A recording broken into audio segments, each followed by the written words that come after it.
All right, guys, welcome back for another video. In today's video, I want to talk about the altcoin market cycle in relationship to Bitcoin dominance. In order to do that, I need to talk about the Ethereum Bitcoin chart on the macro. Now, if you've been looking at this chart at all, you know that following March 2021, roughly last year, the Ethereum Bitcoin chart started to go parabolic, and you have this parabolic leg running up into a little bit of a distribution pattern. And if you haven't checked out my Wall of Worry video I uploaded yesterday, check that out. I talk about a similar idea, which is that the time in the market when you want to get the most bearish is coming off a parabolic leg like this after price starts to either blow off after a parabolic or enter a distribution phase. And ultimately, we see this entering a distribution phase. You have this series of higher lows being defended until it's not defended, right? And there's your change of behavior. There's your market structure break right there. This is the area in the market where, if you have certain cognitive biases or certain expectations on the market, or you're just particularly a huge fan of Ethereum, maybe, you may not be aware or able to perceive this change in market behavior. But nonetheless, it's still there. It still exists. Market structure is still broken. Again, you have this distribution pattern. You have this parabolic leg, and then one last liquidity push above that high right there. Price comes down, sets in a higher low as well, and then enters a decision period. Ultimately decides to break to the downside and take out these lows.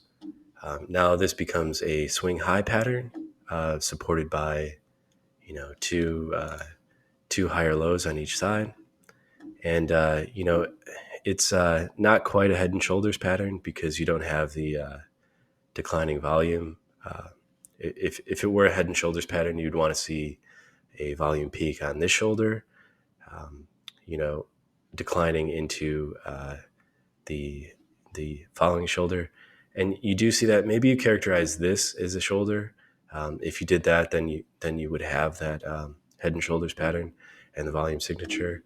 But either way, this is a clear, very clear swing high leading to a market structure break. So it's not the end of the world. If you are bullish on Ethereum or you think it has a good use case, it's not like Ethereum is going to suddenly die. It just means that the market is choosing to look for liquidity to the downside. And ultimately, you want to be looking at clearly identifiable supports. That would be this 0.043 level down here. You have this on this parabolic leg up ultimately creates a liquidity vacuum here. So if price does retrace, it'll typically retrace through these areas very aggressively and very violently. You'll see a very quick plunge in the Ethereum Bitcoin chart. Again, there's no guarantee that would happen. It's just a very common price scenario when you run through these inefficient areas right here down to support. So if I was looking at this chart, I would not necessarily be looking to open a major short position here.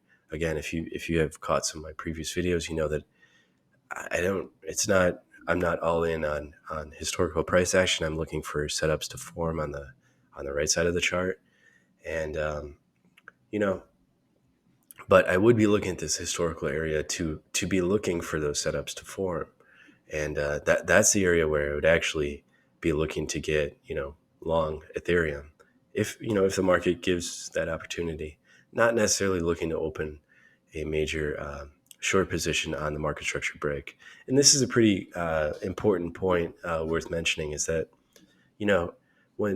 when market structure breaks like this, it's not necessarily a great place to open a short position, but it is a good place to manage risk because something different is happening, right? So if you had a long bias, say you had a long position from somewhere in this area, you have a change in behavior. And that tells you that something different is happening. And therefore, the risk reward parameters that existed in your long position changed. They shifted. So you can see how you can have a scenario where a certain scenario would be a good area to, start managing risk, but not necessarily a good area to be adding risk. And that's a little bit of a nuanced thing. Again, some of these nuances you do need to go on the low time frames to take advantage of. For example, here you have your break of structure, and you actually do have a price extension fill pretty quickly after that break of structure. So this would be an area where maybe you after the break you hedged your position. So essentially, what the Ethereum Bitcoin chart breaking down is telling you is that Ethereum is going to lose value relative in Bitcoin terms. And this is where it gets a little bit nefarious, is because if the Ethereum Bitcoin chart breaks down, you can have a scenario where, Ethereum is still appreciating in USD value if Bitcoin, goes on a rally. And so you may feel like you're making the right decision if you're still holding Ethereum and it's going up in USD value, but really you're not taking advantage of the spread and the arbitrage in the market. So so there's a lot of assumptions there in that statement, but say you had a long position open in Bitcoin, and then you have this market structure break in Ethereum Bitcoin. Well, you could go in and hedge that position by opening a short position on Ethereum.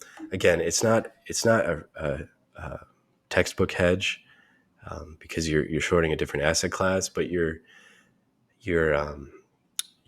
playing the spread and playing this chart and playing the price distinctions that exist in this chart. And I think the key thing to mention is that if you were to do that, you want to keep that hedge relatively small in size because it is, you are taking a short on a different asset. So if you are long Bitcoin, that you just want to keep the risk very low on that. But if you are able to play that and manage it, it can work out extremely well. But anyway, you have the price extension fill here, and then you also have a little bit of a retrace up into that level. Not an exact level as well, but very kind of difficult to justify taking a short position, at least from where it currently is right there, right? You had your retest up here, run below the lows. Yeah, so, there's really no, price could ultimately run up to these highs up here, up into a 618 retracement. Yeah, maybe retest these lows up here. That would be a solid area to open a short position. On this spread right there, but and then conversely, if these highs get reclaimed, and especially if these highs get reclaimed, but at least initially, if these highs got reclaimed, that would be a warning shot that the market is just expanding in volatility and may reclaim the upside. But barring that occurrence, I would be looking for just bird's eye view, fresh eyes on the chart, looking for liquidity down here to get filled. And that's your Ethereum 0.04316 level. So, again, I feel like I should talk about the Bitcoin dominance chart, although, a lot of people talk about the Bitcoin dominance chart and they try to apply TA to the chart. Even worse, try to apply indicators to the chart. And, I just don't think that's really all that valid. Um, you have to remember, if you operate on the assumption that most of the crypto that isn't Bitcoin is a scam, what the Bitcoin market cap dominance tells you is how much percentage of the market is being, of the crypto market cap is, dead weight and scams and different unethical projects, should we say. But there are a few that are, on the up, and I think it's worth talking about those. If I had to choose an altcoin, really, the key metrics I look at is essentially how does the altcoin perform against Bitcoin pairing. I mean, that's really the key distinction. That's really what you want to be focusing on. And Bitcoin, Binance Coin, Bitcoin has a very um, respectable level here. It's clearly in an uptrend against Bitcoin. Again, going back to what we talked about on Ethereum, you know, you can have a scenario where you have this parabolic rise, and then it breaks down and retraces the parabola. I mean, that is a very real possibility. So you want to keep an eye out for that. You don't want to hold through that, right? Because you'll get wrecked. But really, in Binance Coin, that hasn't happened yet. Um, so you just mark off the levels, and if it starts breaking down, then you manage risk. But I really think that Binance Coin and also FTT, FTX token, these are all coins that have very, very clear use cases. Um, FTX and Binance Coin are the native tokens to two of the biggest crypto exchanges in the world, and really the two biggest crypto exchanges in the world. And if the market does pick up, if we see a crypto bull market, these coins will go up in value. They will go up in value because there's a need for them on those native platforms. And also, I think that the platforms tend to they understand the supply and demand economics of their token, and they'll take they'll burn a lot of the supply and to try to artificially, not artificially, but to maintain those elevated prices. Now, as far as and again, FTX token and Bitcoin, it also is maintaining its strength against Bitcoin. Again, there is the possibility that the parabola would be retraced. So just an idea to keep an eye out for those lows that would identify a break in structure. Now, as far as a Bitcoin, or excuse me, an altcoin that is not an exchange token that is kind of on my radar, is actually RUNE Bitcoin. Um, I'm not a huge. To be totally clear, I don't really understand what this altcoin intends to do. Um, Apparently, it's trying to provide liquidity across different platforms. Again, I don't know the extent that's occurring, but its chart against Bitcoin is pretty good. Barring a close below these lows here, it's relatively decent at this point. Um, and if the market did pick up, this is a pretty good chart, right? This is a chart you could fall in love with, really. And that was a chart, that was one of the reasons why Chainlink was one of my favorite altcoins, because at least in previous years, you had this. If you're looking at an altcoin, you want to chart it against Bitcoin, and you want to see something like this, right? You want to see a very clearly defined uptrend, and that was one of the things that I was very clear about my disdain for other altcoins, but Chainlink, you got to respect this chart, and I did respect it, and took a few trades, and but ultimately that Chainlink chart has kind of broken down. So good things don't last forever.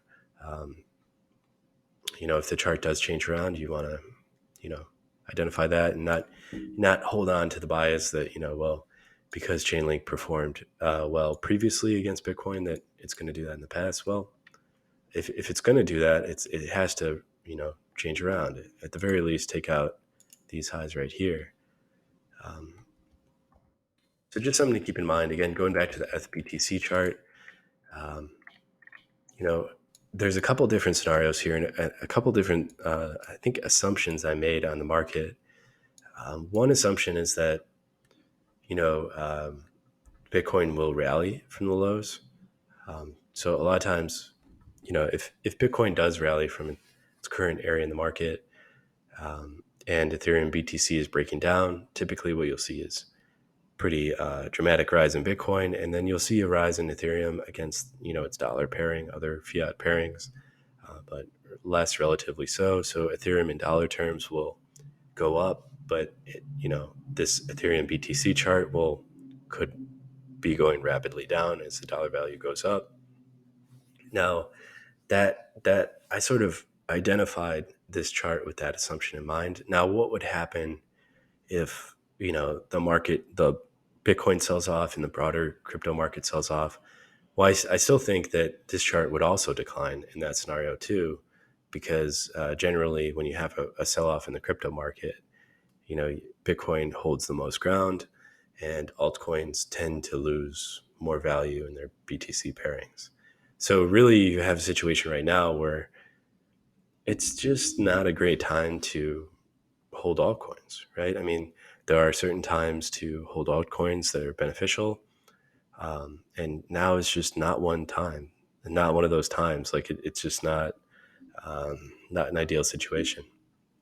But I do think that those ideal situations where you do want to be holding altcoins and be trading in that direction, those will come in the future, and it is important to keep an eye out for those, because when they do happen, if you can take advantage of them, you can make very, very, very quick profits with very little opportunity cost. Um, one good way to show that is go to the Dodge BTC chart, or Doge. So as much hate as ridiculous as Dogecoin is, I mean, the chart is the chart. This you know if Doge starts pumping off this level, you want to you're not going to want to wait for retracements, right? You're going to want to enter a small position, very small risk adjusted position, in line with that momentum, right? You want to trade momentum strategies on Dogecoin, right? You want to have confirmation, momentum, uh, maybe even a Fed pivot, right? Printing money. Uh, Generally, one of the things that you know it's hard to justify buying altcoins or any coin really during quantitative tightening. You may want to wait for uh, altcoins are easy money. And another key thing worth mentioning is that you know uh, during quantitative easing, people say, or economists will say, well, we didn't see the velocity of money that you see. But during quantitative easing, you see that velocity of money in the crypto markets, right? You see the slush of excess cash in all these old altcoins like Doge, Shiba, all the NFT craze, all the metaverse tokens. It's a vibrant economy with incredible velocity of money, but that's really only in a quantitative expansion environment. So something to keep an eye on. I also want to direct your attention to this YouTube video from Chat with Traders.